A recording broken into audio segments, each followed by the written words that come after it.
एक मोठी बातमी येत आहे नाशिकमधून। दुसरा गुन्हेगार अशोक खरातला पुन्हा उद्या कोर्टात हजर करण्यात येणार आणि पोलीस कोठडीची मागणी करण्यात येणार आहे। सरकारी वकिलांनी पहिल्या गुन्ह्यात पोलीस कोठडी न मागता न्यायालयीन कोठडी देण्याची भूमिका मांडल्याने खरातला लगेच न्यायालयीन कोठडी सुनावण्यात आली। उद्या पुन्हा दुसऱ्या गुन्ह्यात अशोक खरातला कोर्टात हजर करण्यात येणार असून दुसऱ्या गुन्ह्यात त्याची पोलीस कोठडी मागण्यात येणार असल्याची माहिती आहे। एमसीआरची मागणी केली सर किती दिवसात तपास पूर्ण झाला होता सर? तपास पूर्ण झाला होता पहिल्या दिवसाचा तुम्ही एमसीआर मागितला, तपास पूर्ण झाला होता? तपास सुरू आहे सर एमसीआर किती दिवसाचा आहे? आपण बघतोय सूर्यवंशी होते घेतलेला आहे, आमचा तपास सुरू आहे। आम्ही आता काहीही महिला अत्याचाराचा आणि गंभीर स्वरूपाचा हा गुन्हा आहे। सध्या तपास सुरू असल्यामुळे आम्ही काही भाष्य करू शकत नाही। मॅडम एमसीआर का एमसीआर झालं का? न्यायालयीन कोठडी झाली का सर? काय झालंय नेमकं कोर्टामध्ये? बातमी देता येत नाही।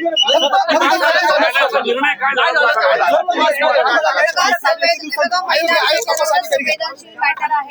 दुसऱ्या गुन्ह्यामध्ये आरोपी वर्ग केलाय, तपास सुरू आहे। आम्ही काही बोलू शकतो।